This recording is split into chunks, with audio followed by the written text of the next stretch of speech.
Happy Sabbath to the Andrews Memorial Seventh-day Adventist Church, the YouTube link, the YouTube channel that we have. We welcome you to our AY program this evening.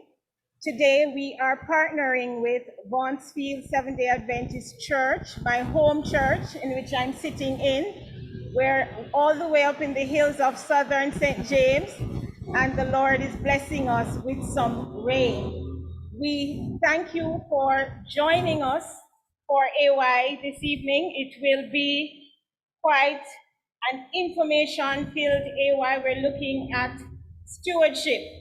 And to begin, we will pray, and then we will have the AY ideals that will be done by Raquel Thompson of the Vaughansfield Seventh-day Adventist Church.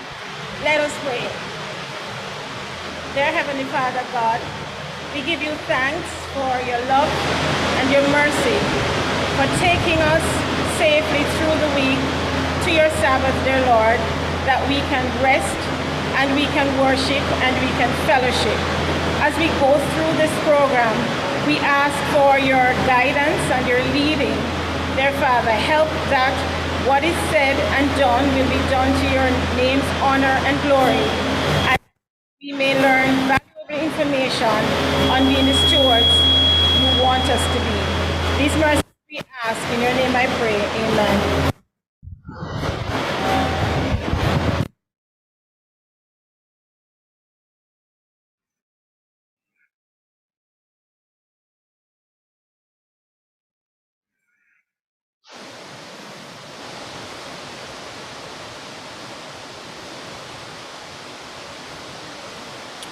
Good afternoon, Adventist youths. It's a pleasure to be here in God's sanctuary. We here at Vaughansfield would like to thank the Andrews Memorial S.D.A. for allowing us to join in with this evening's program. We hope that we as the collective Adventist body will participate and learn something today. I'm asking everyone to stand for the AY drill.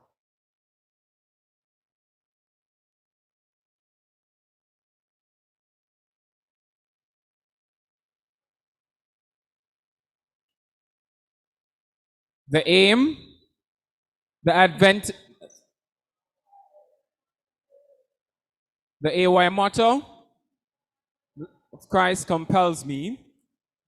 The pledge, loving the Lord Jesus, I promise to take an active part in the work of the youth ministry of my church, doing what I can to help others and to finish the work of the gospel in my generation. The song, Adventist youths are we, from every land and sea. Together we work and play. Happy harmony, we have a faith to share with others everywhere. A message of love from God above to show the world we care. Adventist youths, Adventist youths. Adventist youths. Thank you. Thank you, Raquel and Sophia. And so, as Adventist youth,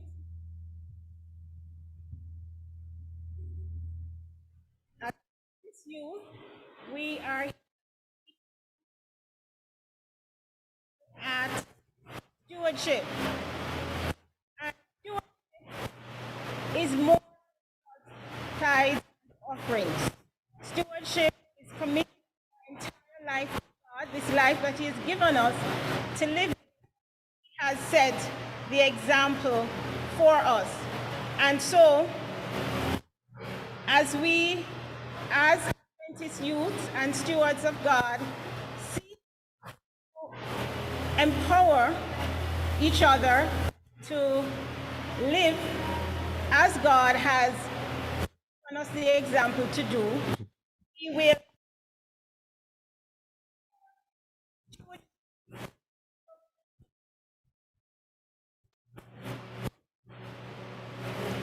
have our stewardship program, which will be in the form of a presentation on finance, vox pop, and then questions and answers. Now, God wants us to be good stewards in all areas, and He speaks to us an abundant life. And so, in Genesis, when He said, "Be fruitful and multiply," that was just, we know that that was just more than biological reproduction, because He then continued to speak about the having dominion and ruling over the fish of the sea, the fowl of the air. So He wants us to reproduce and to do well. We also know that in Ecclesiastes, the wise man Solomon stated that whatever your hand finds to do it with all your might.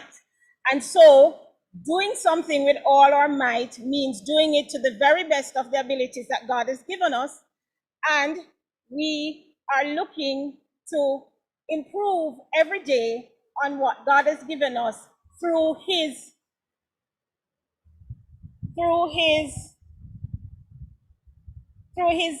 guidance and leadership and what he's provided us with. The parable of the 10 talents further expounded on that, in that God is expecting that when we do his will, when we commit our wills to him, that, and we submit to his will, that we will multiply. And he doesn't just want us to multiply halfway, he wants us to do 100-fold and more. And so that parable teaches us so much about managing our finances and investment. It teaches us about taking risks. It teaches us about ensuring that even the very least is being done, that we, if it is even to go to the users or money changers, as is referred to in Matthew, that we do so to increase what we have. And so we will start with we administered a survey, right, for young people, done by young people, and that survey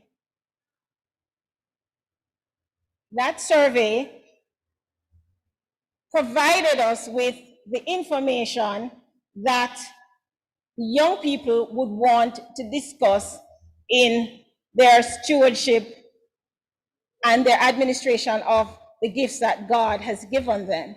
And so we will start with a vox pop video hearing from some of these young persons how they have allowed God to use them to be good stewards.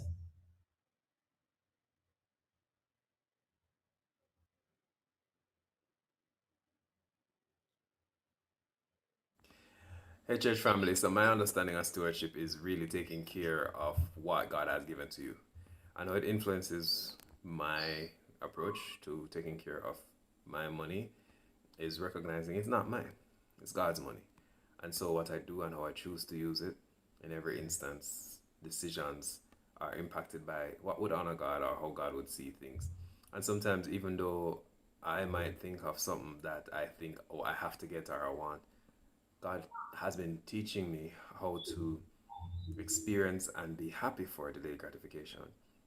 He's definitely given me a more decisive approach to learning to handle my finances. So now I actually will take those classes. I will go into investment forums. I will look at specific ways to better handle it because it's God's resources and not mine. So that's one thing. And one of the things that definitely come out of it for me is the reality that God does want us to have an abundant life. He does want us to begin to look at what we're doing now towards a more abundant life, but it's not immediate gratification with God. Just like growth in the Christian walk, it takes time. He wants us to be diligent and to be faithful in the little things, and then He will give us the big things. But God is definitely for us, and He is for me, and that's something that I found has really enriched my experience with Him. Because the sacrifices He asked me to make, He returns 100-fold.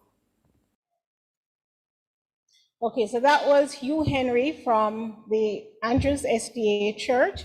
We thank you for sharing how you have allowed God to lead out in your financial life, and He has helped you in the decisions you have made. Now, in addition to that, the responses from the questionnaire that we sent out, we got 79 responses, and the age demographic that we got responses for, over 55% of those were in the age 24 to 35 bracket. And secondly, age 36 to 40. So as you can see, 15% all young persons. Age 19 to 23, 11.4%. And our youngest demographic showed quite an interest, age 12 to 18, 11.4%. Now, in all of this, we have taken the responses that our surveys have provided, and we have created a presentation as to how we can have God direct our financial life. And Narisha Farquharson of the Andrews S.D.A. Church will be presenting that information to us. Now, Narisha is 15 years in the financial services industry. Currently, she is in private equity. Above all of that, she is a child of God who loves the Lord. She has a family. She's been married 12 years, has a family, 2 children who are very bright, and she's training up in the way that God has asked us. And we're so happy that we have young parents who are doing that. And Narisha has a passion for young people, and so she is also the coordinator for the GEMS program at Andrews Memorial Seventh-day Adventist Church, and she is a member of the Investments, Wills, and Trust Committee at that church. And so she is very qualified to help us to understand, one, as a child of God herself, who has allowed God to lead out in her financial life and through her profession. And so we go over to Narisha and her presentation. Good afternoon, Narisha. Good afternoon, everyone. Thank you so much, Carol, for those. Thank you so much, Carol, for those kind words. I am going to share my presentation now. Give me 1 second.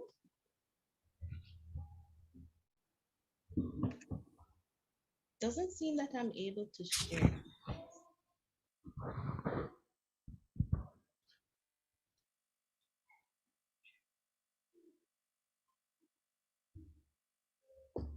Okay, so while or we seek to, okay, great, here we go.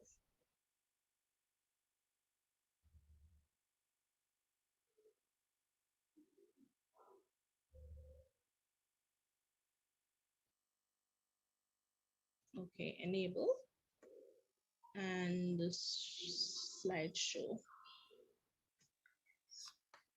Okay, so while we bring up the presentation, I just want to indicate that what I'll be doing is just to walk us through the survey, some high-level points coming out of the survey that was conducted, while also just setting the framework, which will essentially inform the panel discussion that we will have after. We are hoping that the discussion will be relevant, informative, and will actually be impactful to our young people. Now, I must give a disclaimer that, I don't profess to be an expert in wealth management. I have some knowledge that I will share.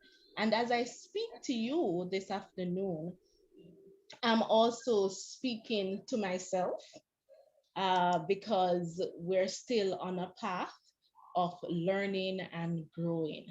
So we'll move the slides along. I, I'm still having challenges accessing the presentation. Well, let me see if I can share.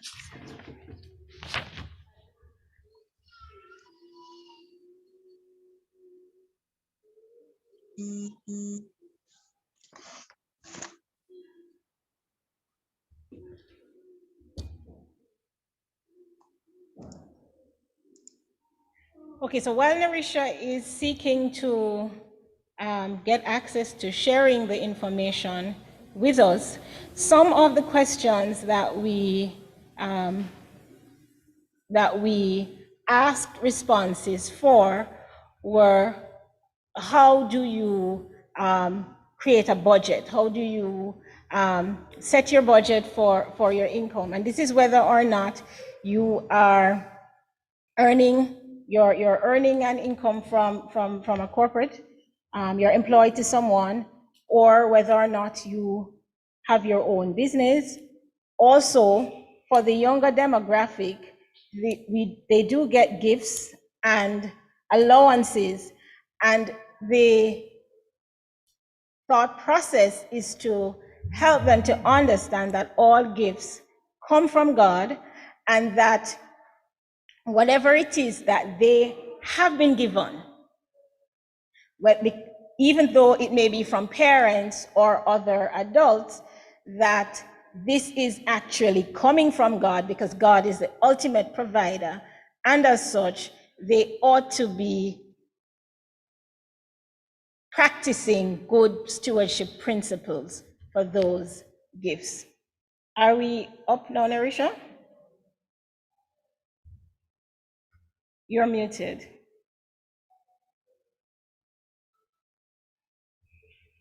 Yes, we are. Thank you so much, Carol, for that. Okay, so we are ready to go. Can you see my screen? Okay, good. So, I mean, our topic today is kingdom economics, building wealth God's way. Answers to questions young people have. And as Carol may have hinted earlier, we in designing this program, we really wanted to address the needs and the concerns of our young people. And that's what inspired a survey. And we got approximately 80 responses from our young people, which will inform or has informed the content of today's presentation. So essentially, the structure is we'll be looking at how do we engender a kingdom mindset towards managing or and being stewards, good stewards. We'll then look at the biblical roadmap to financial health and well-being. And then I'll share a few practical financial management tips to successfully navigate the path to building wealth. So, what is the key issue that we're talking about today? And I did say that, this presentation is speaking to you, but also speaking to myself. So I want to live in God's will and promises while using my gifts and talents to carve out a path to inheritance management, which provides for financial stability, to build wealth, and ultimately create a legacy for my succeeding generations while having the means to assist in the furtherance of God's work. So essentially, in a nutshell, I believe, this is the desire of our young people, and we'll be attempting today to see how we can successfully live that out while we're here on doing God's work. So, what should be our response? And, one of my favorite words is to be intentional. We need to take the time to plan. If we intend to be successful, we need to plan. We need to remain faithful and also seek God's guidance while we're planning. And, we're not going to have financial health unless we're healthy in other aspects of our life. So you must see yourself taking care of you spiritually, physically, and emotionally. And then once we have dealt with those areas, we need to make the adjustment today, not tomorrow, not next year. We need to start today. So how do we cultivate a God first attitude towards our finances? And I will be, as I said before, I'm highlighting some of the survey results. And coming out of the questioning, we can draw a conclusion that our young people are interested in having a deeper understanding of stewardship principles based on their responses. We're seeing in this pie chart that approximately 80% of respondents indicated that they want to know more about the biblical principles and also principles of tithing. Therefore, we'll spend a little time exploring those principles. So the key foundational principle to engendering a stewardship and God first relationship is really putting God at the pinnacle of our financial management. And when I say God at the pinnacle, it's on the premise that we understand and accept that God is the creator of all things. Our relationship with God is built on love. Therefore, we are encouraged to view our finances in this light. God demonstrated his love for us by making many promises regarding his providence, his abundance, and therefore we, in seeking to his salvation and being on this journey to wealth creation, we should not be driven by selfish motives, but we should desire to live a good life and be conscious of the decisions we make, ensure that they're helping others while in the process ensuring that we are creating a legacy and leaving an inheritance for our children and our children's children. So with that said, I like to look on the foundational concept and attitude. So if we accept that everything we own belongs to God, sorry, then it makes it easier to engage in what I like to refer to as no pain giving. And you do that from a kind and free heart, not holding back anything. And when you're at that place, then you can embrace God's plan for humanity. And therefore, when we're able to view our resources in this manner, then it makes it easier for us to adopt a kingdom mindset. And what does this entail? We need to embrace the principle of being royal members of God's kingdom, because that's what we are. We're his children, and we're privileged to be afforded that position. We should commit as Adventists to live by our principles and beliefs. I mean, if we do that, we have personally found that committing to living by the principles has, saved me a lot of money. And so, we consult with God when creating our financial blueprint. We start by thinking and framing, as I said before, like royal sons and daughters. We need to think and plan long term, and we need to take the focus of ourselves and embrace that the principle of stewardship and wealth. God intended for us to be prosperous, fruitful, and multiply, as stated in Genesis 1, verse 28. So I want us to just quickly walk through, how do we engender a wealth mindset as opposed to riches mindset? And, the first thing is as Christians, the wealth mindset sees money as a tool. So money is a tool that we use for the furtherance of the work that we are called to do for God. And so the more tools we have, the more we can invest in people, the more we can change life. As opposed to someone who is rich, they will see money as possession or lack of the money, or the possession, a lack of it will define who they are, their circumstances, and their destiny. A wealth mindset is focused on quality of life, as opposed to riches that's focused on the standard of living, your economic class, your level of income, that sort of thing.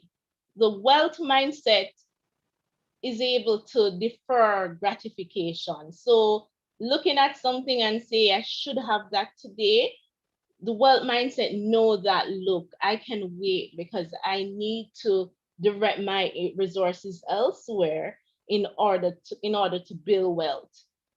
So, the wealth mindset avoid financial loss, consumerism, and the producer mindset, while riches seek instant gratification and a consumption mindset. Wealth mindset partner with others. You have your A team, and you share time, resources. Wealth mindset is generally humble and generous, while on the other hand, riches have what I like to call the me um, tone. Everything is about me and the selfish ambitions. Now, if you're adopting the wealth mindset, you give to God freely. You give up your first and your best fruit, while the riches mindset is really burdened by tithing and offering. So, I'll now share a few key principles on how we can build and sustain wealth. And I like to look at them in four main categories. The first is how we effectively use our talents to generate income. Once we have an income, we need to be able to manage that income. Once we manage that income can now be used to purchase assets or acquire assets. And once we have acquired assets, then we now need to manage the distribution of those assets. So we're just gonna briefly walk through these four areas and such that we can explore some of the ways in which we can effectively build wealth. So as we go through life, we go through the different stages from birth to retirement and ultimately or end stages. And so there are typically four stages in your financial life cycle. We have the foundational stage, which is really from, I would say, birth to mid-20s, wherein that's where parental guidance will influence your mindset towards stewardship, wealth management, and how to manage your resources. Then we have the accumulating stage, which is, I would say, between the mid-20s and 40s. And that is where the focus is on accumulating assets, accumulating wealth, and such that there can be some level of financial freedom. Then there's preservation, which usually comes, in the mid 40s to 60s. By then you would have raised your children and you're looking forward to retirement, so you're not as risky in your investment activities. And then we move on to the golden years, which is 60 and beyond, which definitely you should be retired and you should be able to enjoy the fruit of your labor. So those are essentially the four stages. But today our focus will be mainly on the first two or three, given that the program is tailored to address the needs of our young people. So in terms of the survey, what we found is that a significant portion of of our respondents, in excess of approximately 75%, earned an income from being employed. And we can see far less persons either own their own business or invest in other assets which generate income. And so, this is not unusual at the very early stages when you're in the accumulation stage. But the hope is that as you move through the life cycle, that there will be greater balance between how you earn income, whether it's from a paycheck or having investments or owning a business. So there will be greater balance. So you find that as you get older, you may be able to earn income from three or more areas, depending on the path that you have chosen. So in effectively managing our income, we need to be intentional about our career choices. And, I like to say, from very early, it's important that we create a vision board so we know what we want for ourselves. And what I usually say to young people is, if you don't know what you want, you should at least have a good idea of what you don't want for yourself. And that should be sufficient to guide you through. It's very important to figure these issues out early, because if not, then what it does is to delay the time that we spend. We don't want to be in our 30s, mid 30s, and we're still trying to figure out what our passion is, having done at second or third, first degree. We want to be able to identify our path from early. And it's important for parents to create that environment for children to explore, look at different options so they can identify what their passion is and perhaps their purpose if they're lucky. So once we get an education, we should embrace taking risk in other people's business. And this will give you the tools and knowledge you need to start your own business essentially. And, not everyone is going to be an entrepreneur out of high school or university. If you're able to invest in take risk with other people money, you develop your competence. And once you develop your competence, then you will attract capital. So that brings us to having an entrepreneurial mindset, which is, when you get up in the mornings, and I like to use this expression, when I get up in the mornings, I don't dress up and go to work and show up because of work. I do it because I'm passionate about what I do. And when I step out there, I'm representing Nourisha, INC, Nourisha and Company. And so whoever I work with get benefits from that, by the way. And the truth is, when you take this approach towards your work, you're being a good steward, because what you're doing is ensuring that whatever you're given to manage, you're giving 110%, and you're not short selling your employer or the person whose resources you were given to manage. So another thing is to invest in harnessing your talents and taking calculated risk.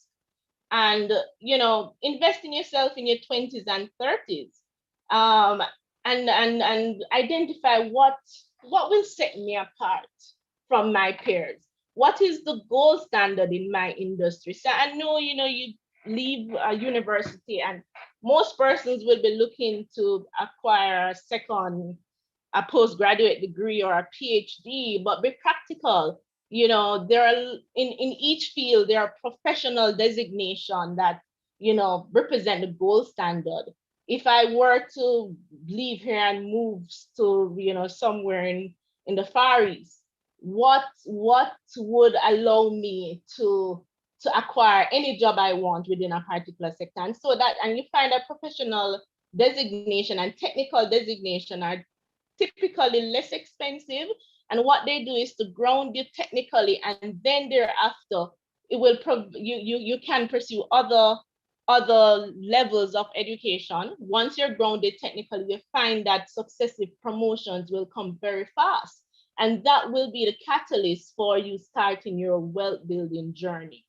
So, the other thing I would say is monetize your talents. If you have a talent, don't sit on it. Research, find out how can I make some money from this talent that I have, whether it is speaking, baking, whatever it is. Try and formalize your business or your entrepreneurial competencies to make some money from it. And lastly, be strategic and put in the work from early, guys. Work plus faith equals success. And we really need to understand that it's a process. The wealth building process is not something that happens overnight. It takes time, and it requires that we are patient. Wealth is created over time, while riches can be gotten and lost overnight. So let's be patient, start from early, and continue to fine-tune the process. So moving on to the second element, which is after we have determined how to create income, use our talents to create income, we now need to manage that income. And so we asked a few questions, how respondents allocate income. And from the chart, we can see that for the most part, persons tied on an offering is between 6 and 10%. Entertainment had a extremely low allocation, for the most part between 1 and 5%.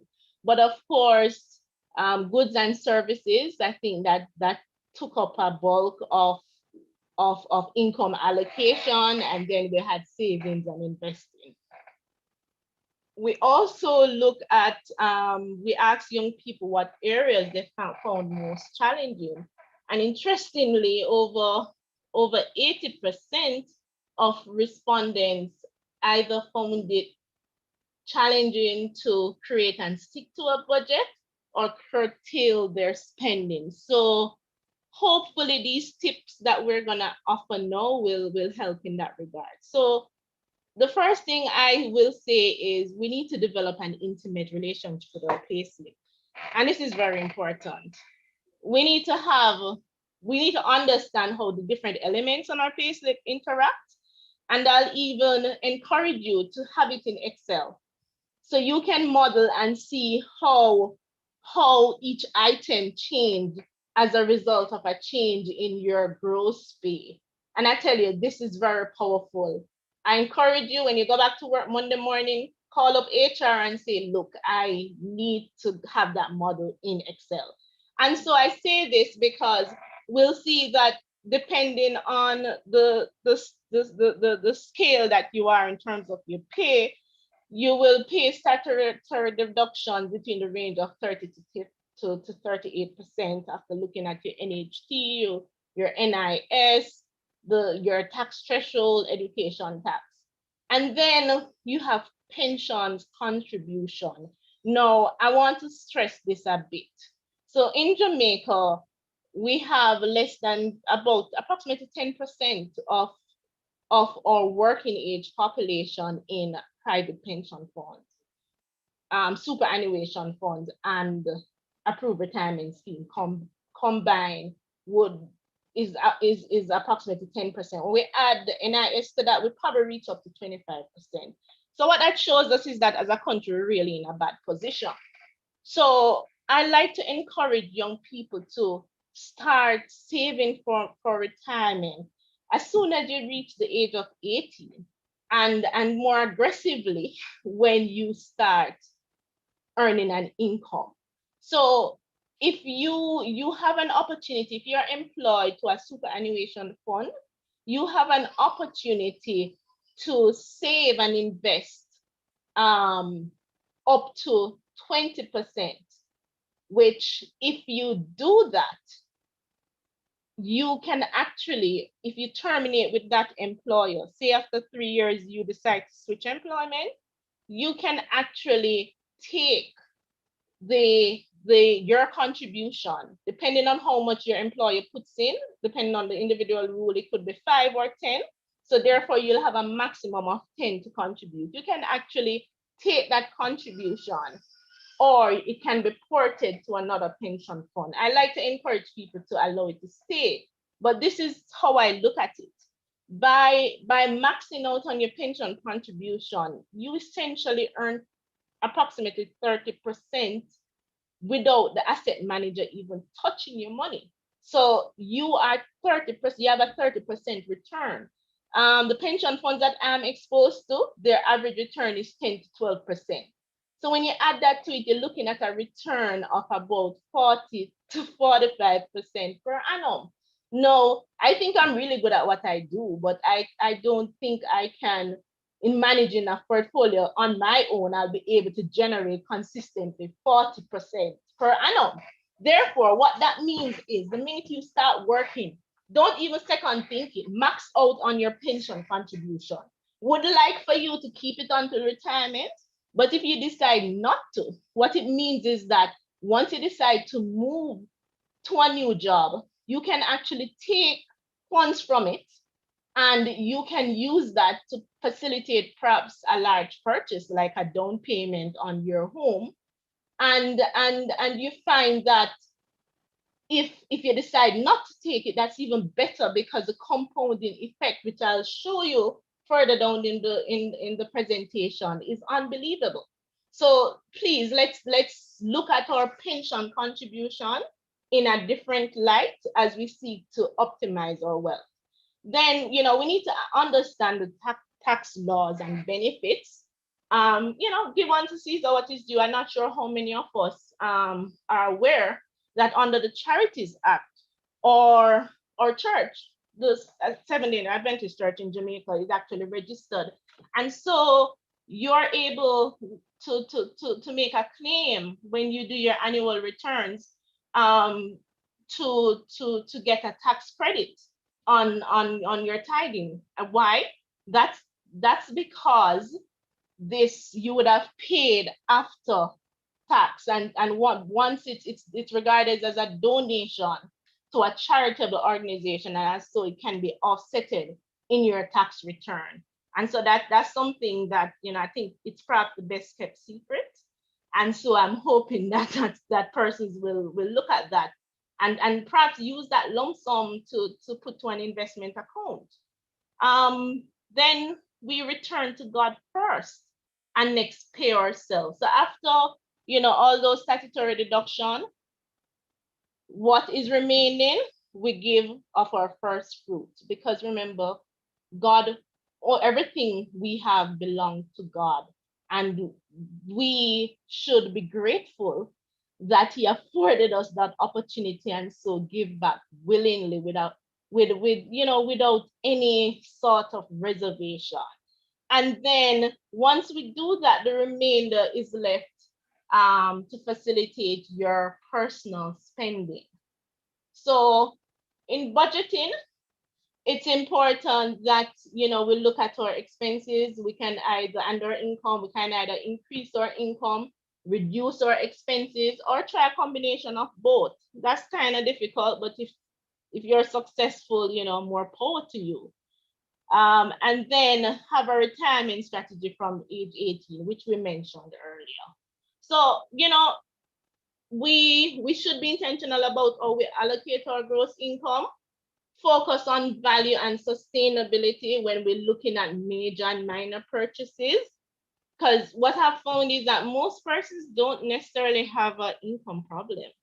What we do have is a management problem, right?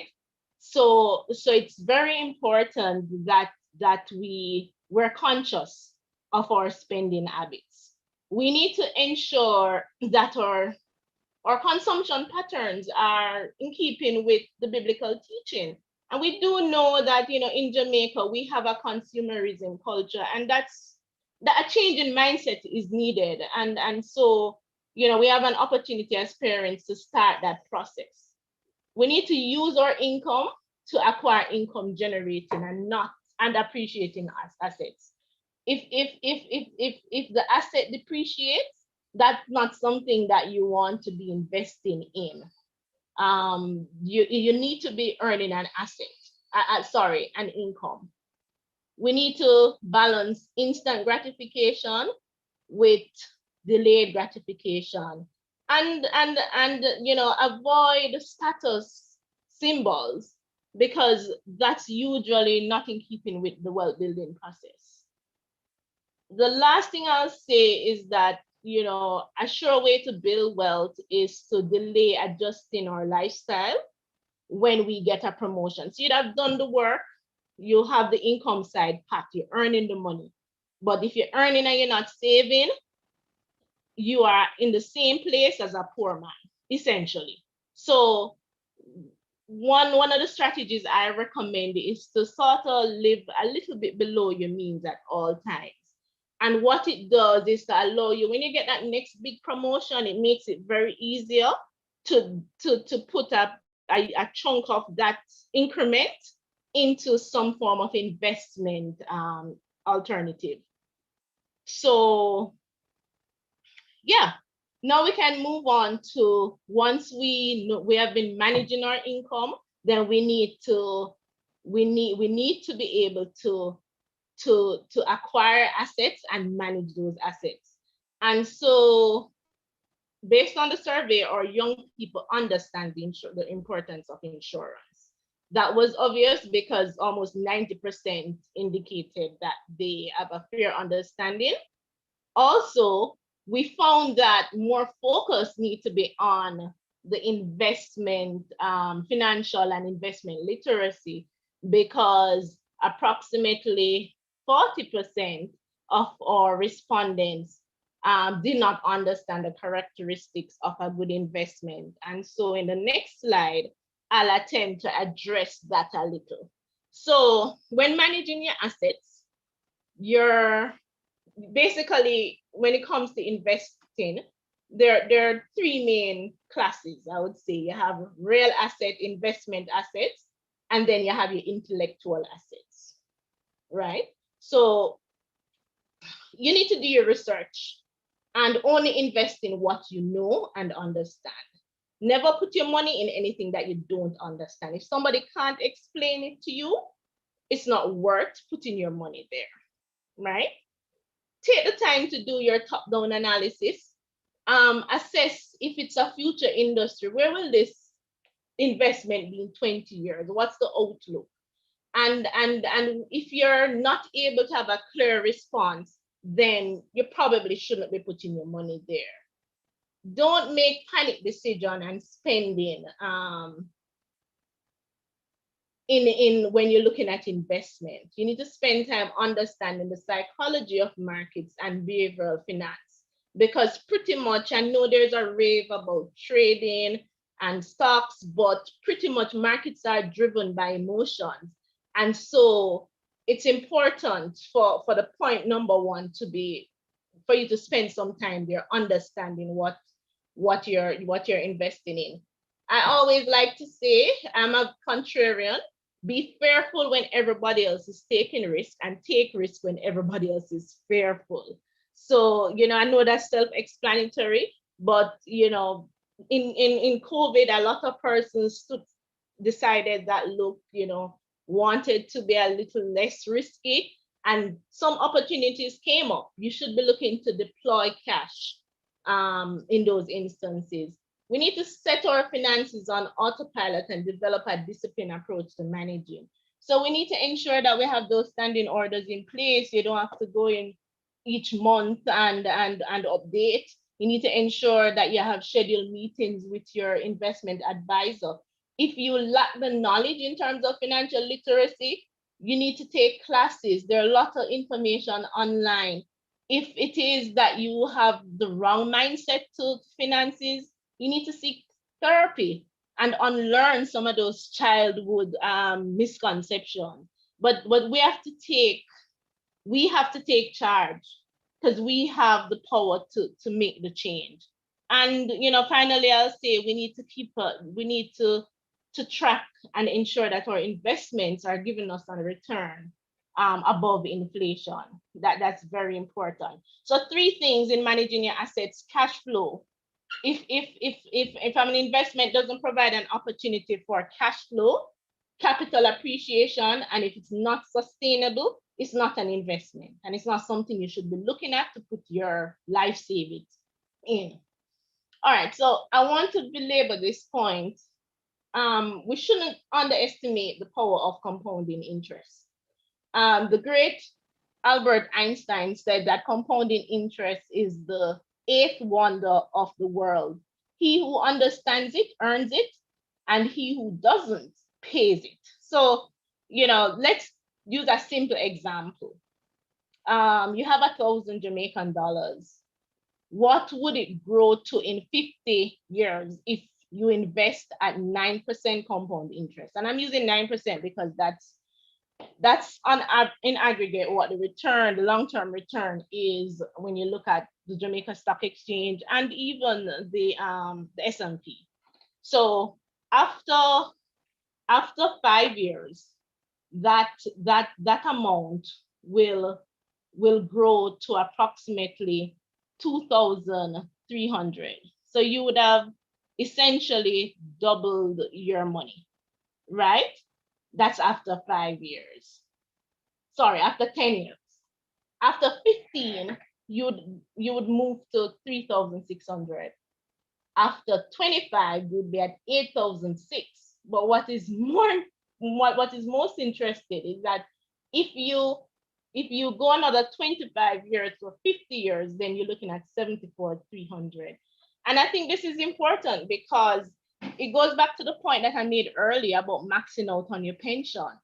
If you do that when you start working, by the time you reach 60, you'll be well set, because this compounding interest concept will kick in.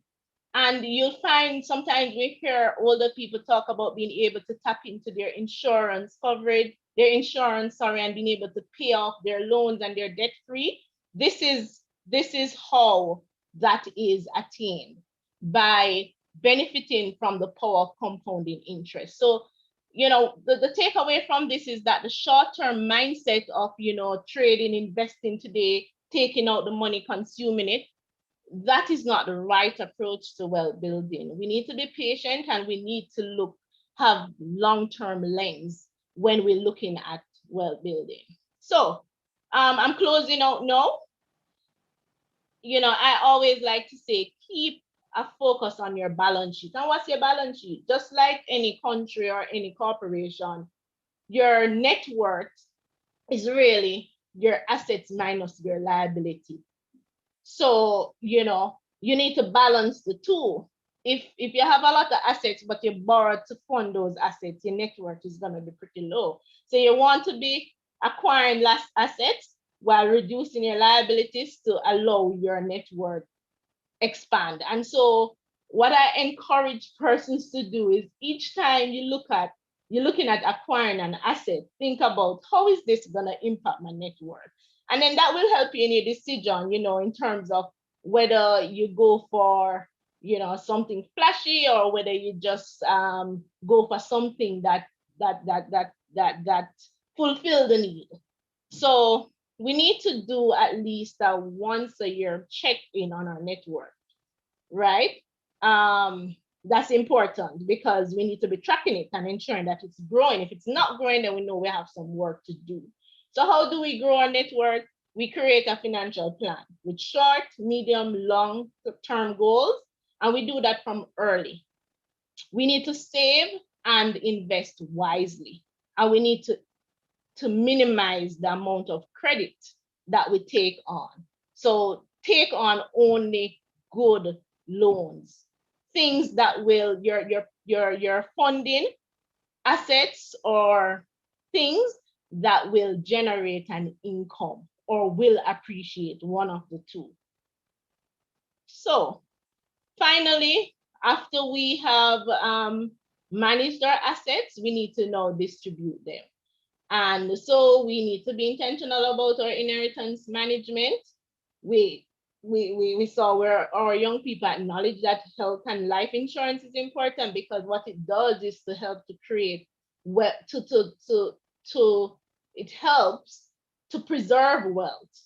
So when we have those unexpected life circumstances, we don't need to go into our emergency fund or in our investment, because we would have had these available. Then we need to ensure that once we have created this wealth, that we can use these resources to impact others in a positive way, because ultimately that's what we're here for, full stop, to be good stewards. So we need to mentor others. We need to share our talents and resources. We need to empower people in our communities, and people who we come in contact with. We need to think about the legacy that we want to leave behind, um, for our children, and also look to create a foundation to champion a cause, donate to the church.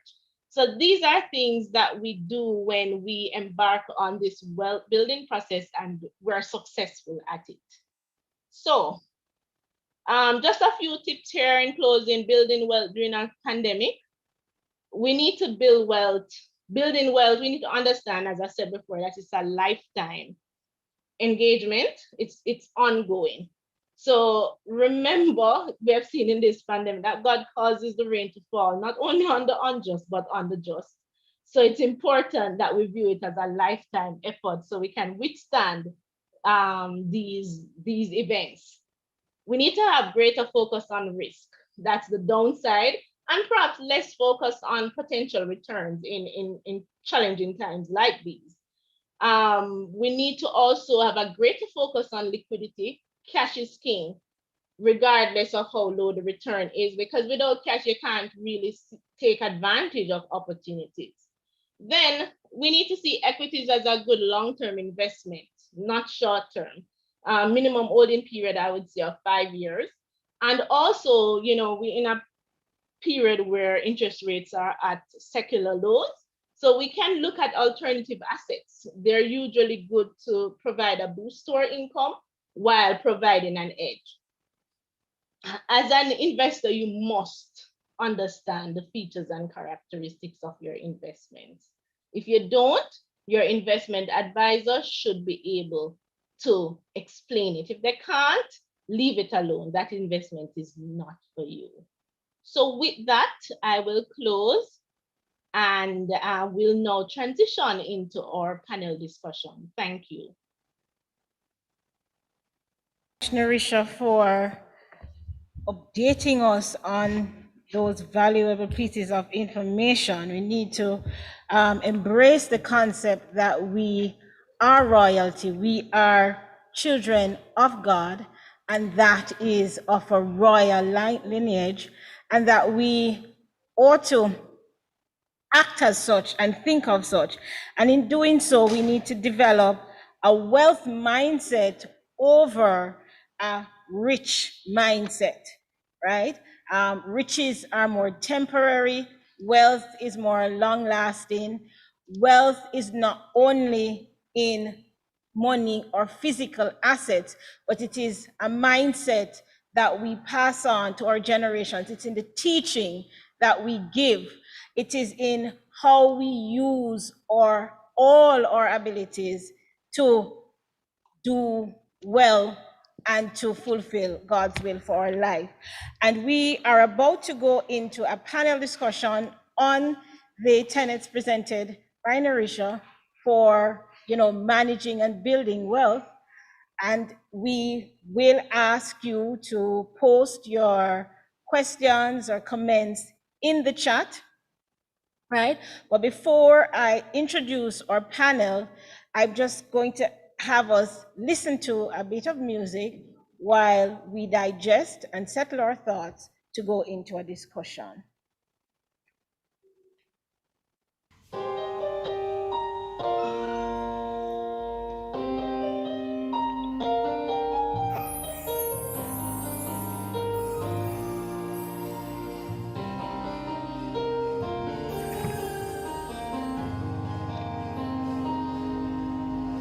In humble life. I kneel before your throne. In brokenness, I seek your face alone. Above you, there's no other who's able to restore my soul. Come and make me whole. Breathe on me, power of God, come in and change me. Oh, you are all I need, Holy Spirit. Breathe on me.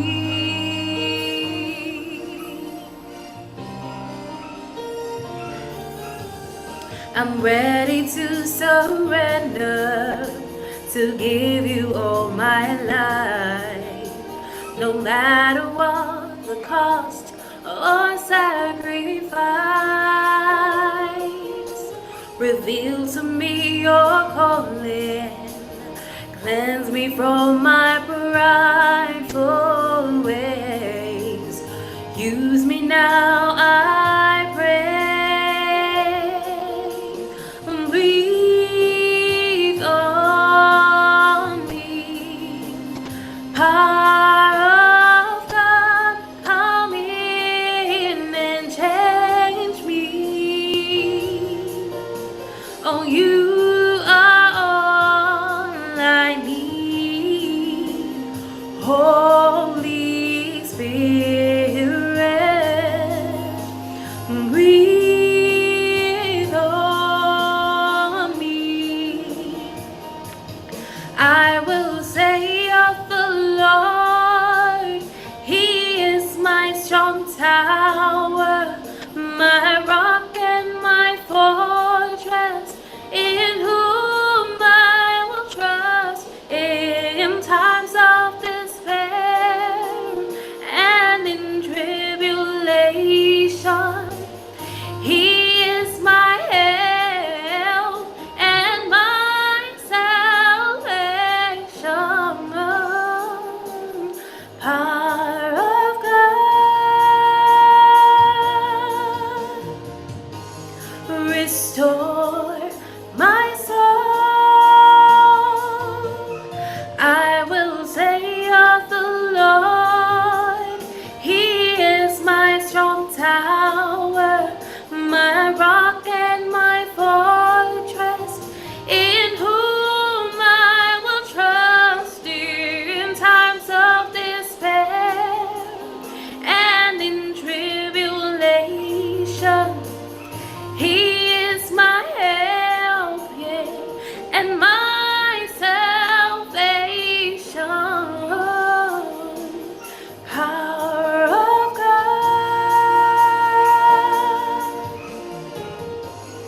restore my soul. Breathe on me, power of God, come in and change me. Oh, you are all I need, Holy Spirit. Breathe on me.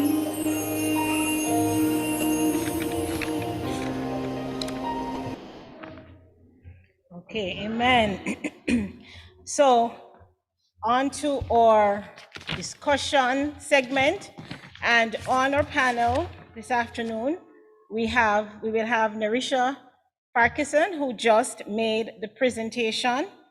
We will also have Shanique Blake. She's a member at Andrews Memorial Seventh-day Adventist Church. She is an entrepreneur as part-time entrepreneur as well as she works in corporate. She also contributes her time to a singing group, Essence of Praise. And she is very passionate about, using her talents for God.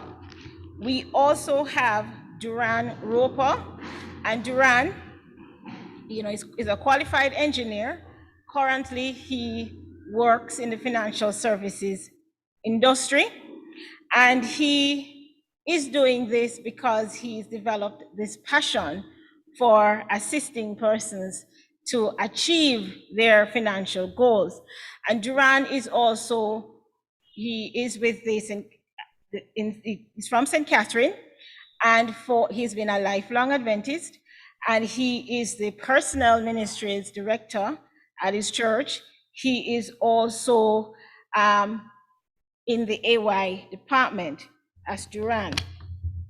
Additionally, on our panel, we have Kurt Murray, and Kurt is a member at Andrews Memorial Seventh-day Adventist Church. Kurt is qualified in economics and finance. He works in the financial services sector on the regulatory side, and Kurt is one of our communications specialists at Andrews Memorial Seventh-day Adventist Church. Finally, we have Lascelles Watson, and Lascelles is a business owner as well as a banker, and Lascelles is a youth leader at Andrews, and he also sings with the Kencott S.D.A. Youth Choir. And so these are our panelists. Welcome, sisters and brothers. Thank you for offering and being here with us to help each other as we seek to chart a good financial course, which is part of our lifestyle of being good stewards for Christ. Now, in Narisha's presentation, one of the things that came out to me, this discussion segment will be in 3 parts. We will be talking about the personal financing, how we manage our personal finances. We will be looking at entrepreneurship, right? How we use all the talents that God has given us to create multiple income streams so that we can maximize our ability and help us in moving towards a financially stable and debt-free in most cases by the time we retire, if that is before the Lord comes. And in the 3rd segment, we'll be putting it all together, seeing how we can adapt or adopt good attitudes to accumulating and managing this wealth. But my panel, and I'm going to ask Lascelles, being a banker, to address this for us. Beginning, what does personal financial responsibility entail? We know Narisha set out, we need to look at our pay slips, be intimate with it, do a budget. What are the other elements of personal financial responsibility, being responsible stewards? Oh, hi, good day, everyone. There's an area, there's one very important area of personal financial responsibility that I'm going to touch on, because Narita said so much. I just want to highlight one small part. A part of personal, one very important part is being totally responsible, taking advantage of, and taking total control of debt management. That's a very huge part of the whole picture. part of what I have done for a long time. In banking, I do a lot of credit. Credit is a huge part of what I have been doing for a lot of my banking career. And whether we want to believe it or not, it's a huge testament, a huge demonstration of our relationship with God. Once you find, so when you find someone who manages their debt well, it says a lot about that person's character, and it opens the door for us to be able to well, it gives you an opportunity to be able to tell people about God, even without you saying another word. If we remember, when the Lord said, "Give unto Caesar what is Caesar's," we must be mindful that managing our credit is a very key part of being a good steward of what God has placed in charge of us. Now, I want to tell you something real quick. In banking, I have had, I'm going to say misfortune, because that's what it turned out to be. I have dealt with a lot of the persons from the clergy, a lot of our shepherds, and I must tell you, my sister, that I am embarrassed. A lot of our ministers, a lot of our leaders in our church, we do not repay loans that we take, and it's not a matter that we don't have the resources to be able to do it, but for reasons that are just not Christ-like, we don't take time out to repay our credit. That's a very huge part of managing our resources well. Being able to control our credit, to pay back the money that when we borrow it, because just that act of not having the creditors chase you down when you have taken credit is an opportunity to tell others about God, and it gives you a chance for you to be able to reach out to people. So that's a very important part for me personally when we talk about credit management. Thank you, Lascelles. And so, yes, a big part of personal financial responsibility is managing our debt and taking responsibility when we have gone out and secured loans to ensure that we make the repayments, and we do so in a timely manner. Joining us in our entrepreneurial segment will be Andre Robb. And Andre is a young entrepreneur who he was in corporate, and he has seen where, his talents, he can use his talents and he can monetize them. And so Andre is on this panel with us. And Andre, I just want to ask you to just contribute a bit to that personal financial responsibility segment as to how important it is, particularly as an entrepreneur, to do your budgeting well. How does that, how important is that? I mean, I'm here in Vaughansfield. There are a lot of individuals in this church and in this community. It is a farming community, so there are a lot of entrepreneurs here. There are a lot of persons in transportation, in farming, that sort of a thing. How can budgeting help them and others to manage their financial responsibilities? All right. So it's interesting that you'd ask that, because a lot of times when you're just starting out as an entrepreneur, the budget that you have for yourself and your household sometimes gets interwoven with the budget that you have for your business. Now, it may take a while, but you endeavor to separate those two things, because it's good business practice to keep your business finances separate from your personal finances. But I also like to encourage people that when you're just starting out and you are starting with yourself, if it happens, then don't beat up yourself. Don't use it as an excuse for not pursuing your entrepreneurial goals. No, the reality is a lot of us start businesses with our own money, which is what might be considered bootstrapping. Bootstrapping is, I've decided that I want to start a new venture, where I'm going to be working on putting a taxi on the road, and I can't get a loan from a bank to run my taxi business. So what I've done is to take my personal car, and I'm using that as a vehicle to put on the road. And then I'm going to take some money out of my pay that I get as a teacher to cover the gas and whatever I have to pay the driver in the first couple of months until the business starts to pick up. Now, the budgeting would come into effect where you would have to know what you can afford to put aside from whatever source of income that you currently have. Put it aside so that you can put it into the business. It's always important to know what you can manage to do during whatever time frame you can manage to do it. And that's what budgeting helps you to figure out. How much can you actually afford to allocate to different parts of your business? That will help you to determine what you take on when you do it.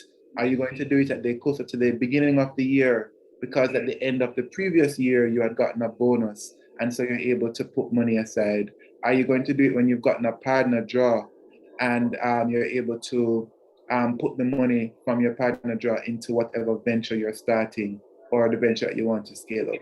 So from a principal's point of view, it's really about being able to tell what you can afford to do, and also with budgeting, you're able to see where where is your money going, you know?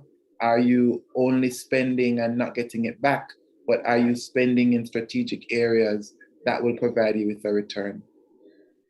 Thank you, Andre. That was very good information. I saw our persons here in the audience, in the congregation, some of them nodding. Maybe they are assimilating with having to make those kinds of decisions. Now, Duran, investing and saving in our personal, financial responsibility, how does investing and saving help us to achieve good financial management?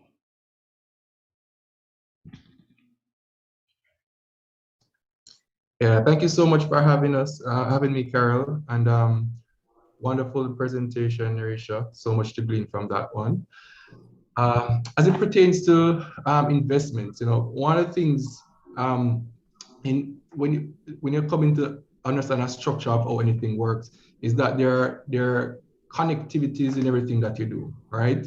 And one thing affects the other.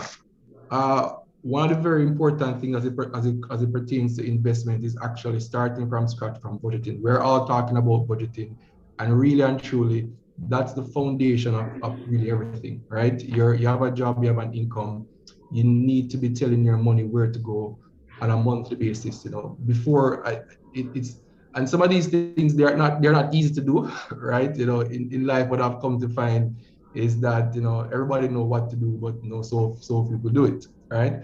But at the end of the day, there are ideals, and budgeting is one of the fundamental things. When you get your income, telling it where to go, because if you don't tell it where to go, it will just go, right? And at the end of the month, you just don't know what happened, right? And so sticking to a budget will help you to know how much money you can actually save and invest, right? When it comes down to investment is somewhat turbocharging your savings, right? Because savings is putting it aside, and investment is still putting it aside, but also earning interest on that which you put aside. And so, as it pertains to investment, based if you structure your budget properly, you potentially want to be looking at, Narisha spoke about, maxing out your pension. That's very important. As it pertains to personal investing, you want to look at seeing how you can start with probably say 5 to 10%. I would say probably start 10% ideally of your monthly income and putting it aside for investment. There's a book called Richest Man in Babylon, which talks about paying yourself first, right? A part of, and obviously, as Christians, we know that we're going to prioritize our tithes and offering. But then after that, paying yourself first, and that's a part of saving and investment, and putting that aside as a part of your investment portfolio as you go along. I mean, investing in the stock market, as in my opinion, as young as you possibly can, because Narisha spoke about the power of compound interest, the 8 wonder of the world. It's fantastic to see what being able to put aside 10% consistently, because it's not about the amount. Because if you start from 5% and you're consistent with it and you allow it to become a habit, you'll be surprised as to what that can really compound into over time. And obviously there are things to discuss about what investing and so forth, but on a basic level, having a budget and figuring how much of your income what percentage of your income you're going to invest, and you can start from there as early as you possibly can. And one important thing is also, let's talk about that, knowing where you really want to go in life, because how you steward your finances, whether you want to, for example, like entrepreneur who's left corporate and is bootstrapping his own business, that a lot of that determines how you're going to steward your finances. Because if Andre is bootstrapping his business, Andre is potentially not going to invest a lot of money into a established business, because he's looking to bootstrap his own business. So you have got to know where is it that you're going, so they can know how to allocate your finances. So without vision, the people perish. That the vision that you have for your life is very important. Thank you, Duran. And I just want to remind us that you can send in your questions or your comments on the Andrews Memorial S.D.A. YouTube page in that chat, and we will address your questions. So as soon as you have them, just place them there. Any questions you may have. Now, the youngest demographic in our survey, the 12 to 18 group, we had just over 11% responding. And a lot of these persons may be on an allowance or gifting, and they may think that I am not earning, so how do I then, can I do all of these things with what I have? I'm going to look to our parents in the group, Lascelles and maybe Narisha. Can you just give us an idea of how, as parents and as adults, we can from an early age encourage our children to have good habits and to look as stewardship as a lifestyle that God has asked us to, as Christians, to live, and not just as the tithe and the offering, and how that helps in setting the foundation for when we're in our 20s and we get to that accumulation phase.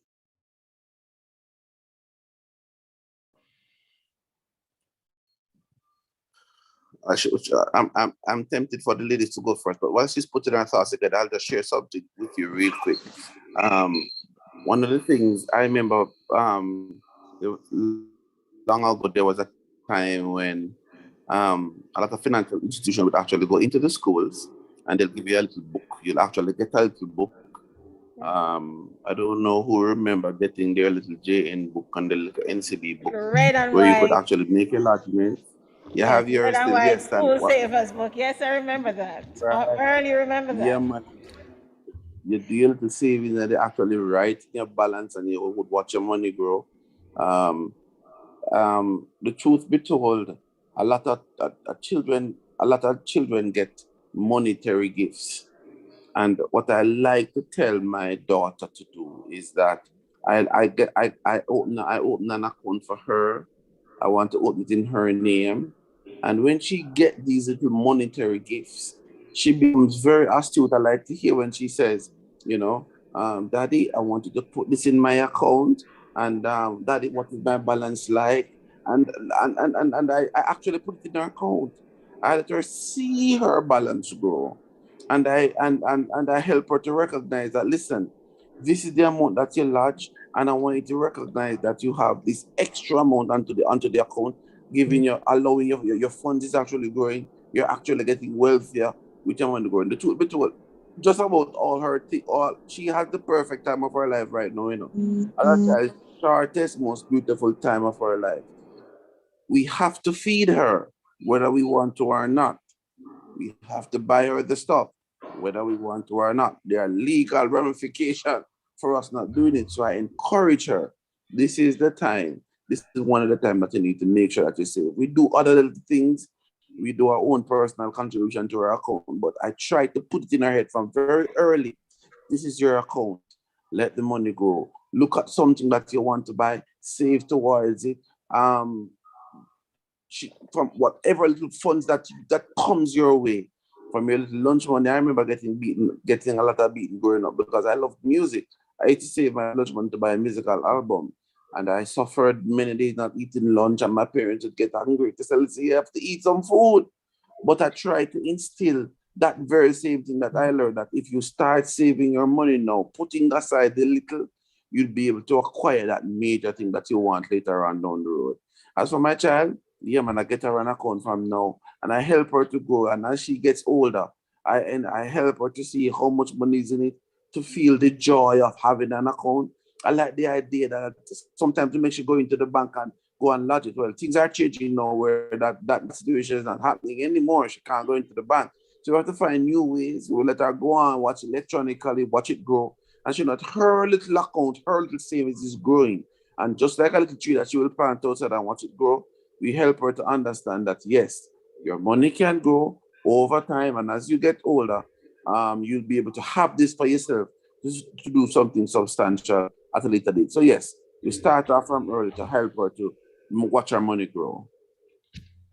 Thank you, Lascelles. Okay, so endorsing what Lascelles said, I have a 9-year-old, and from she was around 2, she started going to the bank with her daddy.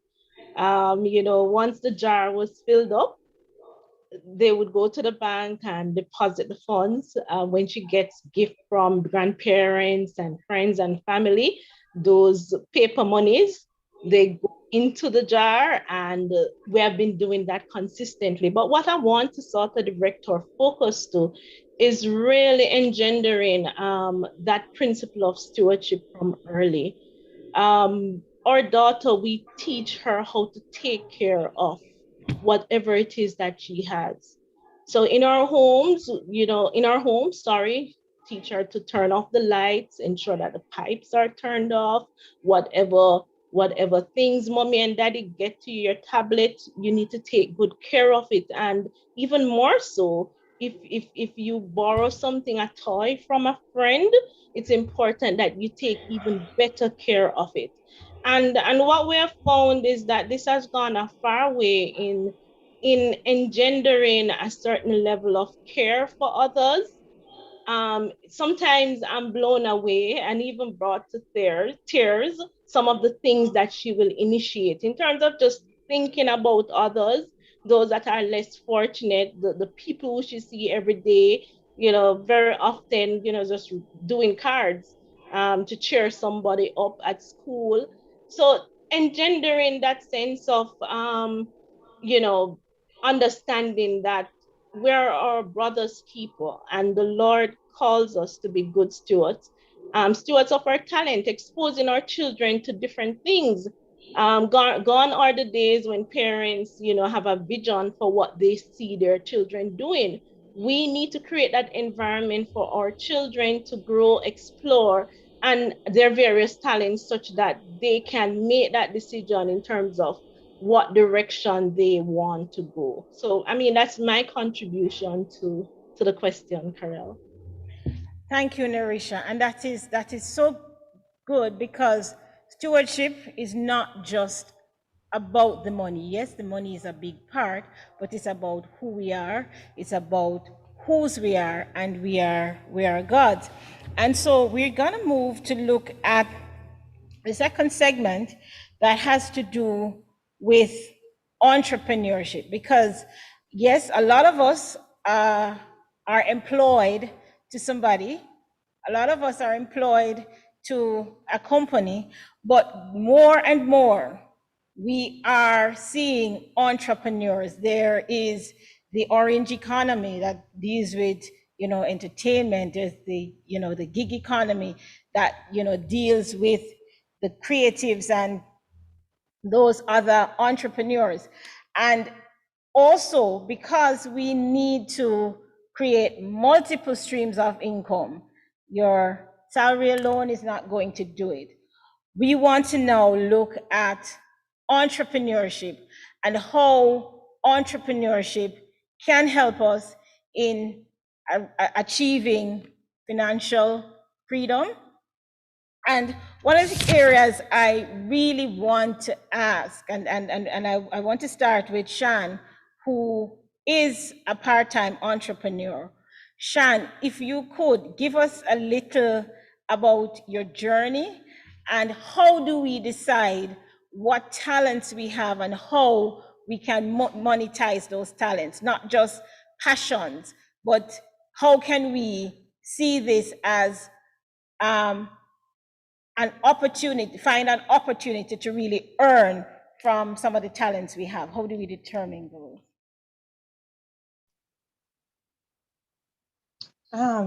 Thank you for that. Good evening, everybody. So a few years ago, I realized that I loved fashion. And what I did was to, look at persons who are in that industry to see exactly what it is that I wanted to do. And I've said it before that I went on Instagram, I saw this lady, I was checking out her page and realized that she was a personal stylist. Did some research, realized that there's a market for that.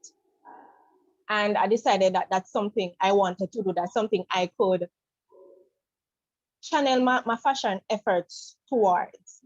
So, and it's something that she was making money from. So I figured that that's something that I could monetize. So what I would say is for persons who realize that they like a certain type of thing, do some research to see, all right, I know that you have several areas of fashion. You have designers, you have persons who sew, you have persons, because you have some persons who design and make the patterns, but they don't sew. So you have persons like that, you have persons who sew, you have persons who market, and of course you have the personal stylist and you have the style coach. So find out what, if you realize that you like a particular thing, do some research on it to say that, all right, where can I, and we call it a niche. So focusing on a particular area, we say that your niche down. So find what it is that you're interested in, go even further to see if you can be specific on a particular thing, and then do some additional research to see how you can monetize that and how persons here are receptive, because personal stylists do well abroad. You have some persons who are personal stylists here, not a lot, but it's an industry.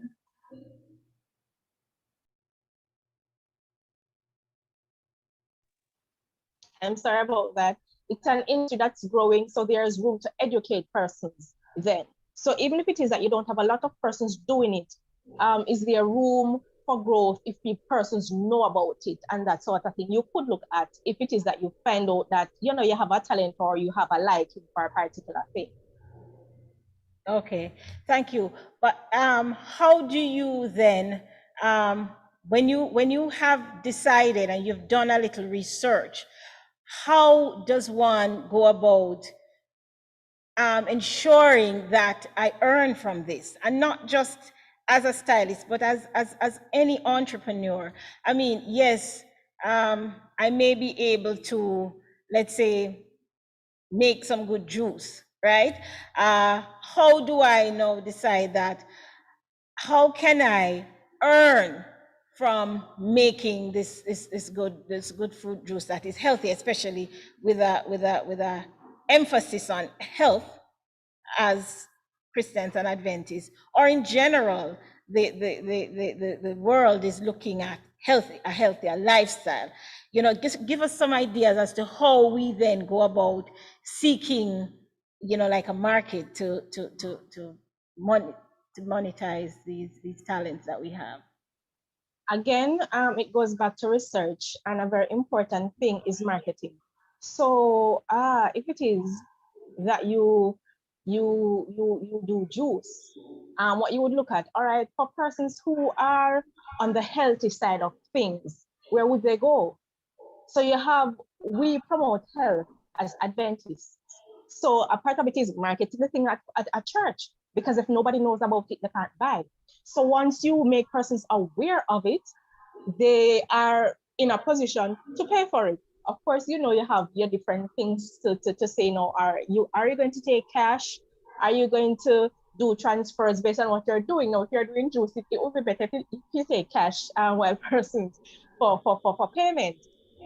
But marketing the thing, persons who go to gym, you know, they are looking to be healthy. So, you know, your juice would benefit for persons like this. So it's possible for you to do up a flyer now to leave at the gym, or if you can even go there personally, you know, to speak to persons who are at the gym, right? Spread the word that this is the type of thing you're doing. So have the idea, market the idea. Marketing looks like, all right, how am I going to make persons aware that I have this? This is how it can benefit them. And this is what, you know, you're offering it at this particular price, right? So know what you have, put yourself in a particular or in a specific situation to make persons aware that, hey, you know, I have this and this is how you can benefit from this.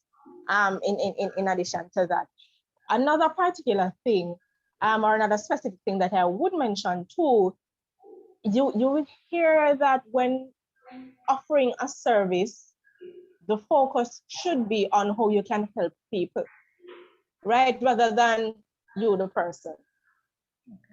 So the main thing too is show persons how you can help them, show persons how you can be of service, how this will enhance their life.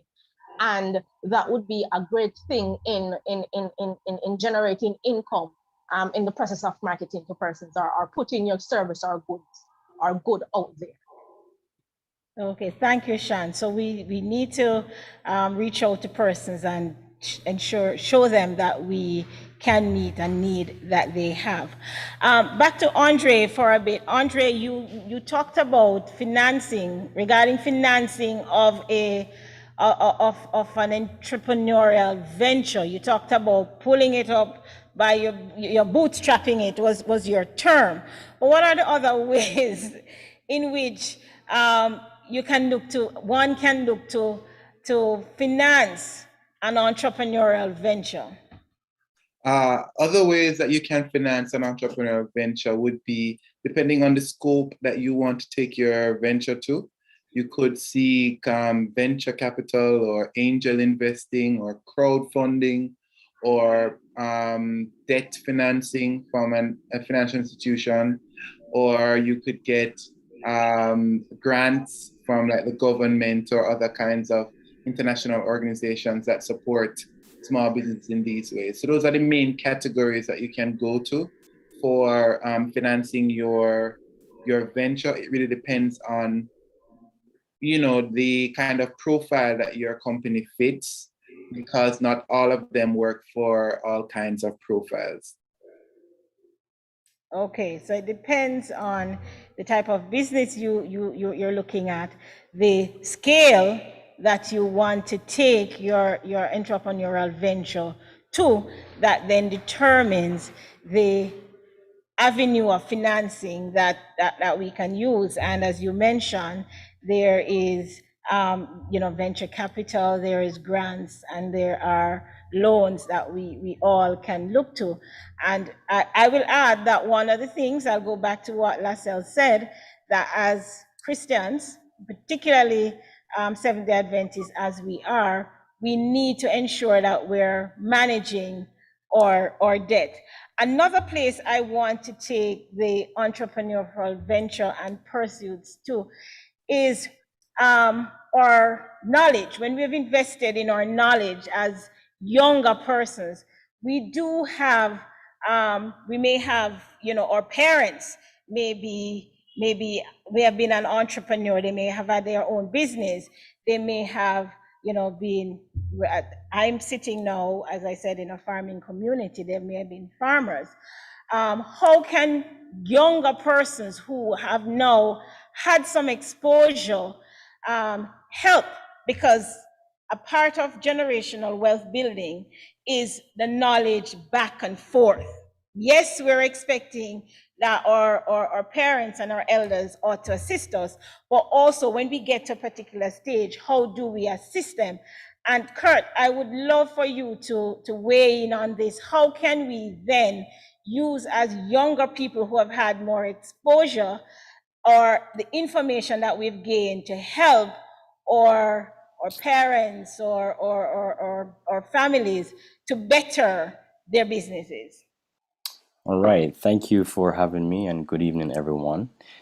To answer your question directly, I would encourage the younger people who have grown up in a more technologically advanced age to utilize the skills that they have used and that they have learned just by growing up in the more modern time that we are in,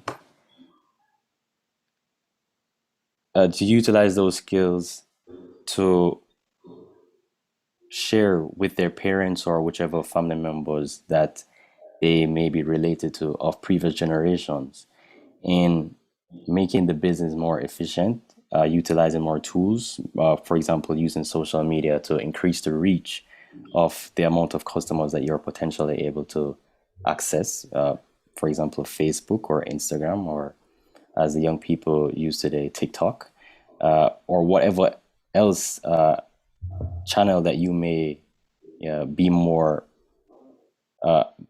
have greater experience in. Another one could possibly be email. So those are the main ideas. And well, even beyond social media, you could also use tools such as Google Docs or whatever else productivity software to aid the business in saving money and increasing revenue. So those areas in particular, technology is what I would encourage younger people to focus on to help the generations of the past in making their business more efficient.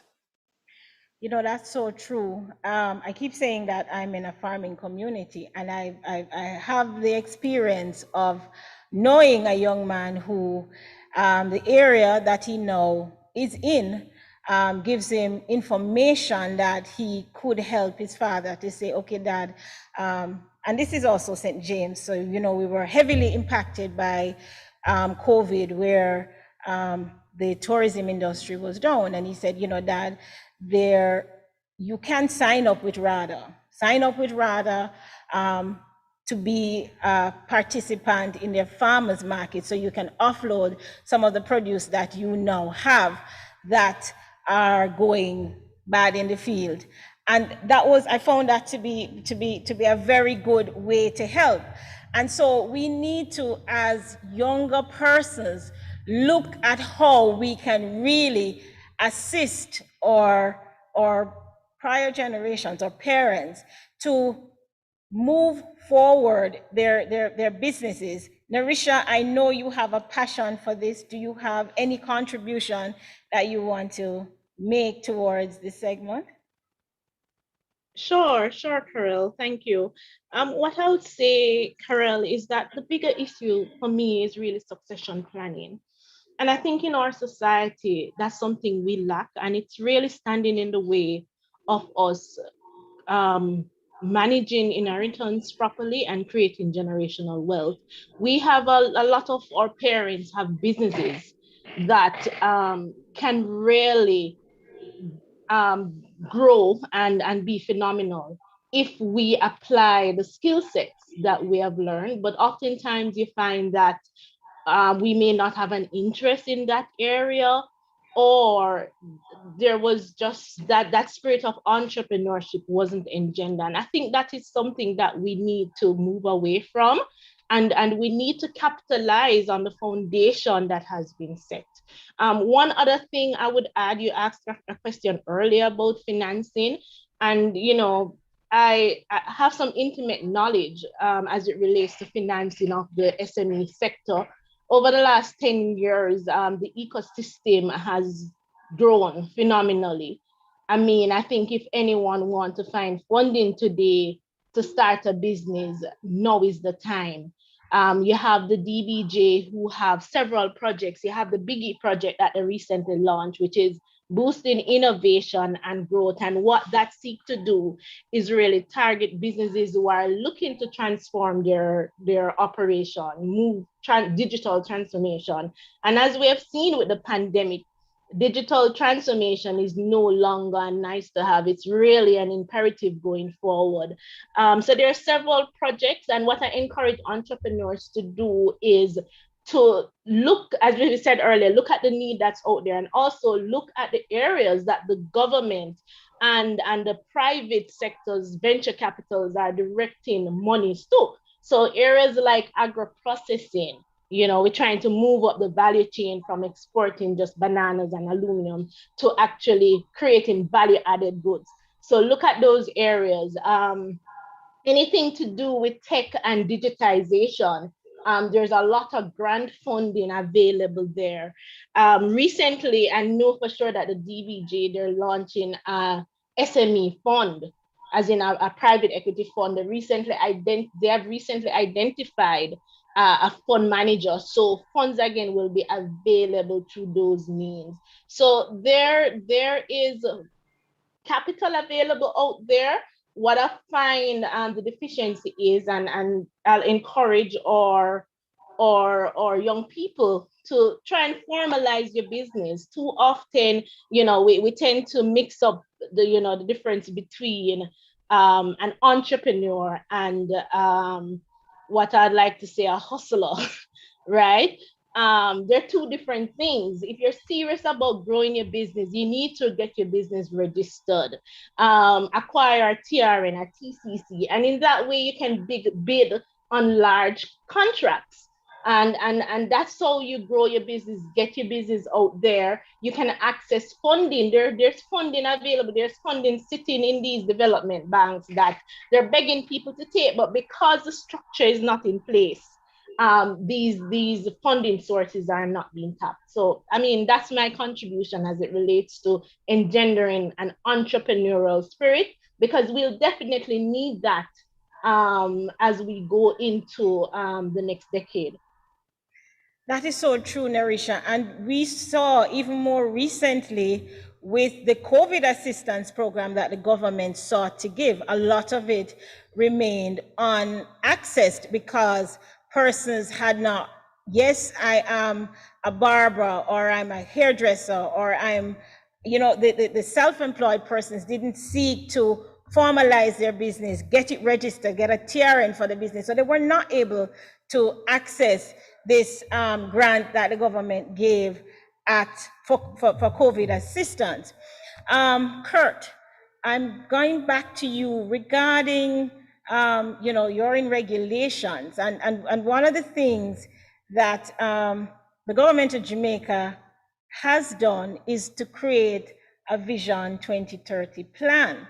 And so a lot of us may not necessarily know what we can do and how we can build something in the future.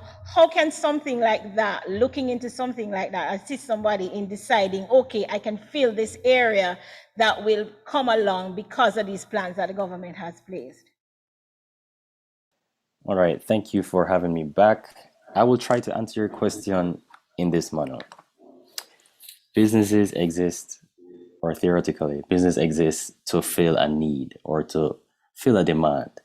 So Jamaica has many years ago come up with a vision board, so to speak, Vision 2030 Jamaica, where they have plans where Jamaica will be the place where we will be able to grow our children, live, work, and enjoy a wonderful life. So I would encourage the budding entrepreneur to go to the vision2030.gov.jm website and take a look at the different areas that the government is planning or wants to focus on. And given the different areas, I would try to fill a need in one of these areas, given the fact that the government often wants to incentivize certain themes or areas across the country. So with this in mind, one could possibly assume, as Shanique has said before, one needs to do research, but you should look to see which areas are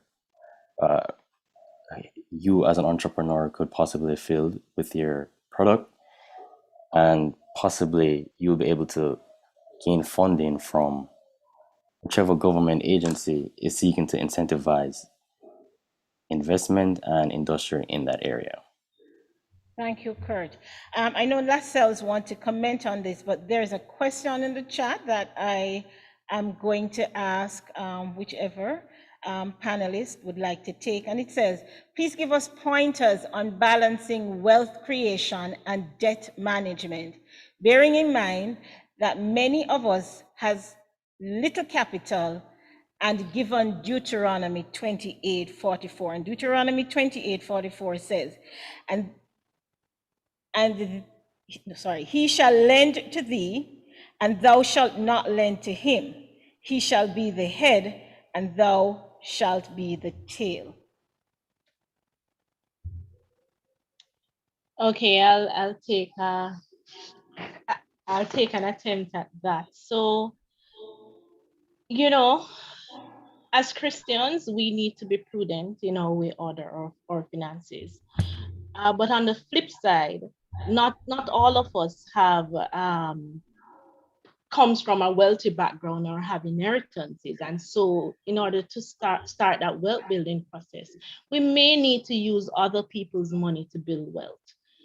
When we decide to do that, though, it's important that we observe a few principles, right?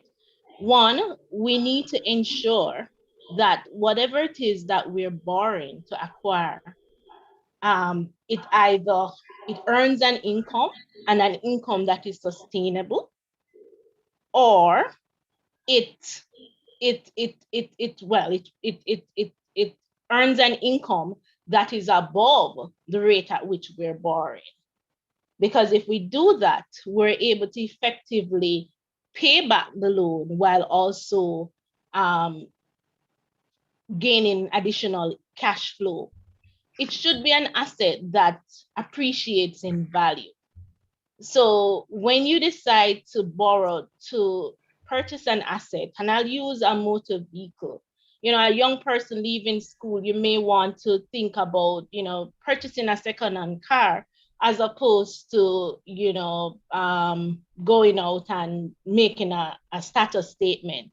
Because the truth is that car, while you will use it to facilitate your job, it's gonna depreciate, right?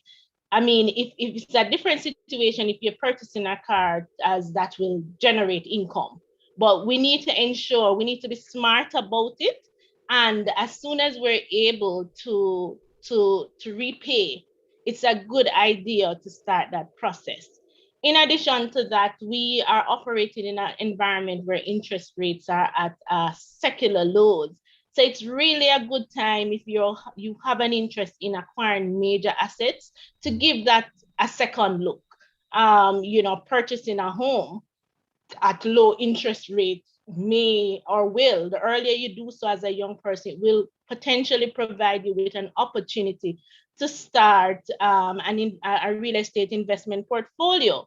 Because as your income grows, you will find that the mortgage becomes more manageable, and very soon you perhaps can purchase a second home and rent that first one, and then you'll be getting a cash flow. So, I mean, it has been done successfully, and it's just for us as Christians to be prudent and to ensure that we're not overextending ourselves on consumer debt. I think that's where the problem comes in. I mean, if you need to have a credit card, what I always say is your credit card limit should be within 75% of your income that you have, your net pay that you have after you have settled all your statutory deductions, your tithes, your and your mandatory saving and investment.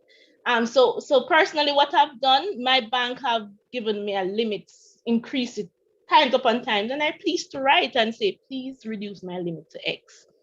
If you have to use a credit card, you repay the balance in full every month. Never pay interest on your credit card. The minute you start paying interest, that's the minute you know that you need to move away from a credit card arrangement, because obviously we're not using it properly. So, I mean, those are some of the tips I would give.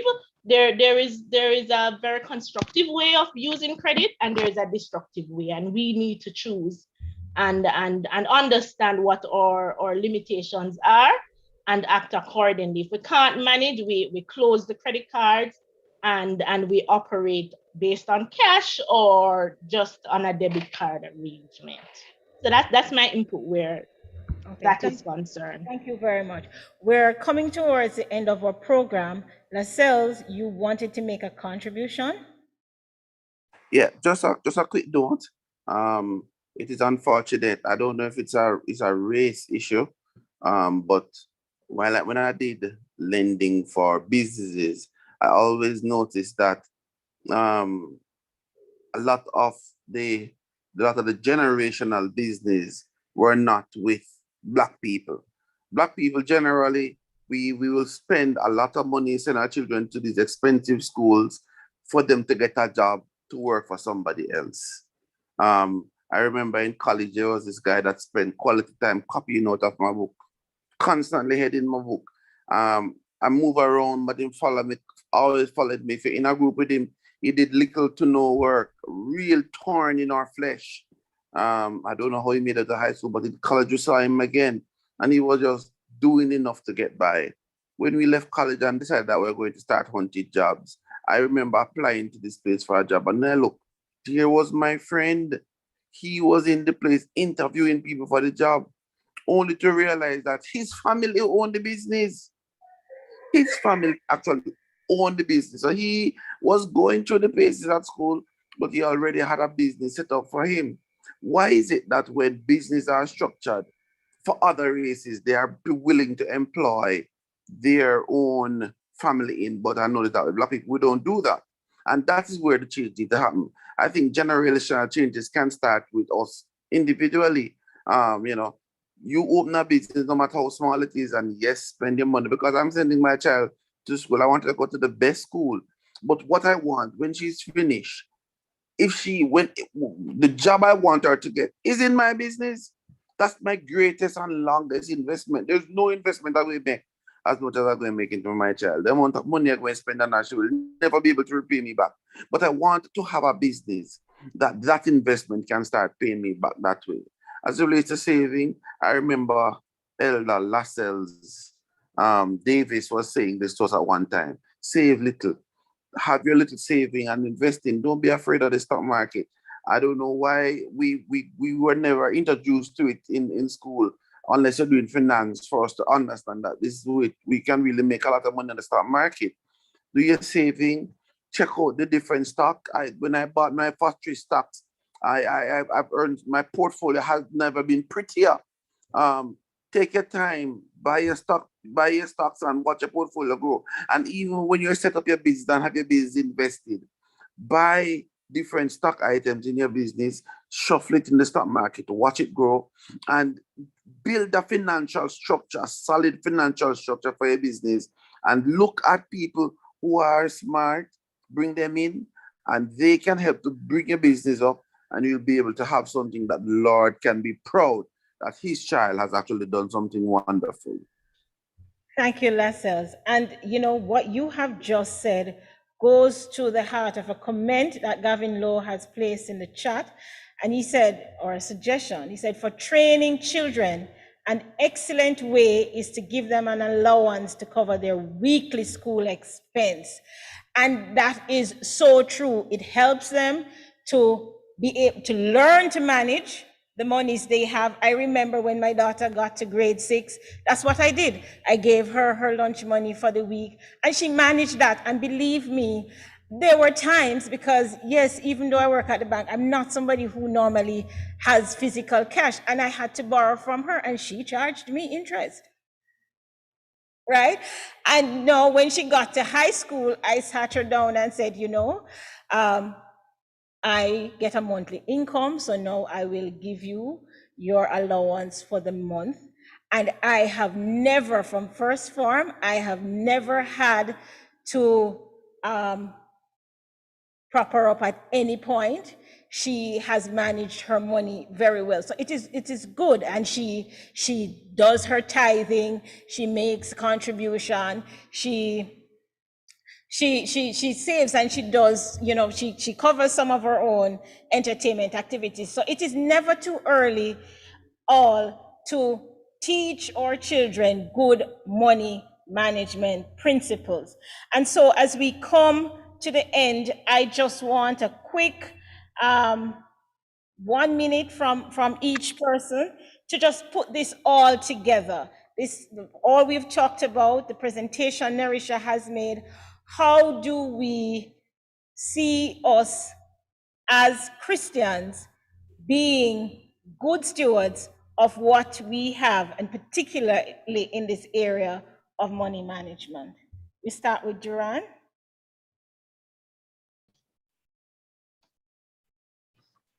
All right. Yeah. So what I love the discussion, great insights and perspectives shared. In my 1 minute, I'd actually like to go ahead and make addition to the question I was asked of the person who said, hey, they don't have a lot of money and, you know, how did they start? One of the things that we have to understand as well is that one of the big investments that we can actually make is investing in ourselves, in learning, you know, honing our skills. It doesn't necessarily have to be, say, school, even though, you know, that can be a part of it, but learning skills. Because when it comes down to wealth creation, right, it's there's a part where you use money to make money, and if you don't have the money, you can't invest it, right? And so you have to learn to generate cash flow, right? If you're going to be employed or if you're going to be self-employed, you have to hone your skill, become the best at what you're doing. Whatever you select, you want to read all the books, all the YouTube channels, whatever you can learn to be one of the best so you can generate the most amount of money. So then you can go into the investment now where you use your money to make money. Because you're not going to go from broke to investing and that's just not going to happen there. So you have to invest in yourself first so that you can add value to society and society can pay you good money for actually doing that. As it pertains to, you know, the person spoke about, you know, being the head and not the tail. I think that it's something that the culture of legacy and entrepreneurship is something that we have to create that culture within our household, because, you know, as Lassell was saying, different generations are cultured in different ways. You think about the Jews and the Chinese, they are cultured to be entrepreneurs, to think like entrepreneurs. And they may go to school, but they eventually ultimately know that, hey, they're going to run or take over their people's business. As Black people, I guess it's part of our culture. We don't think long term. I think generational wealth. We think, you know, every generation we're starting from scratch, right? And we're not going to create that wealth that the Bible talks about, being a lender and not the borrower, if we don't think and teach and culture, inform ourselves so that we can educate our children in that way. So they see it as something noble, that when they leave college and they come back to work, you know, help their parents, either, you know, work in their parents' business or continue to build their parents' business, they see that as something that is noble, and not that they're taking a step back if they don't go and work for another company, right? Because what is it? Because when you're working for somebody's another company, what you're doing is building up their wealth and person who own it. So that sense of wealth and family wealth that has to be cultured within our youth, so that they can see it as something that is noble. Okay, thanks, Duran. Shan?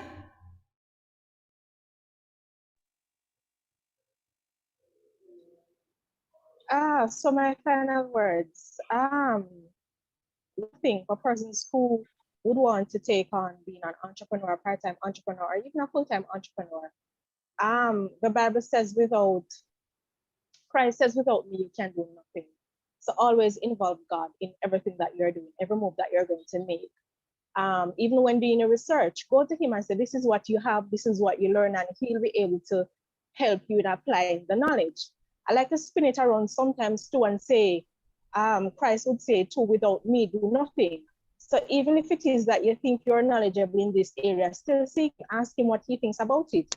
Because guess what? You can know or predict certain things based on certain trends, but you won't be 100% sure of it. And he knows what will happen 10 years from now. So just consult him about everything. Go to him with partners, persons that you're thinking about, you know, adding to build whatever it is that you have or whatever it is that you're building.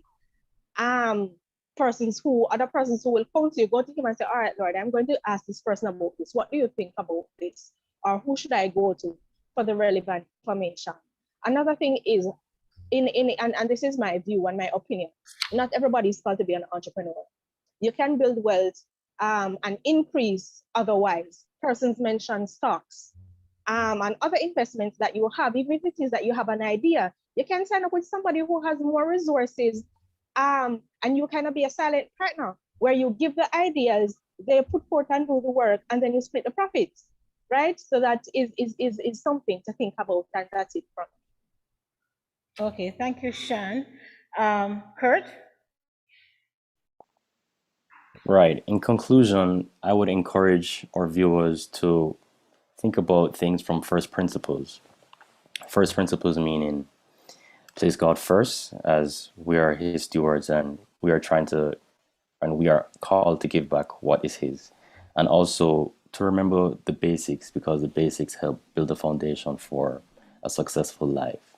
That means starting off with your income, maintain and manage your budget wisely, focus on productive debt, not destructive debt, manage your credit wisely, manage what you spend wisely, be a good steward, invest to grow your income, and hopefully with God at the center of your life, you'll be able to achieve your goals. Thank you, Kurt. And I think that is a very fitting way to end this session. First principles.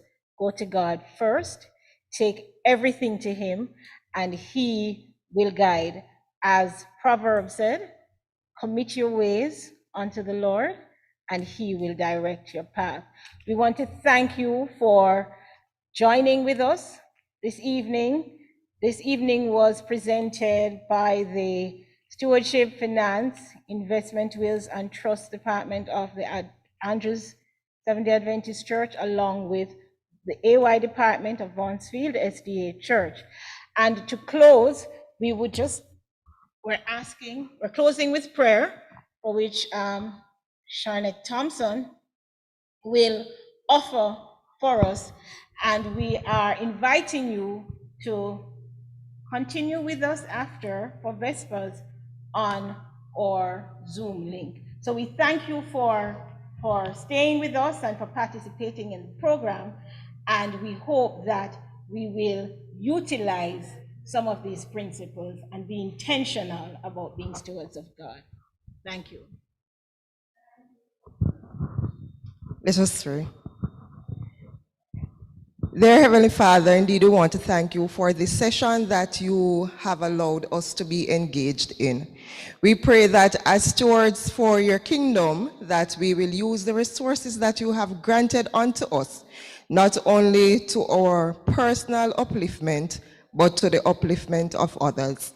May we be informed in our decisions, and as we make these decisions to be a part of your kingdom, let us spread the word to others so that they too can share in what it is that you have to offer to us, eternal life. We pray that you will grant unto us our blessings and allow us to commit more fully to you each day, we pray in Jesus' name. Amen. Thank you all. Have a good evening. Join us for Vespers.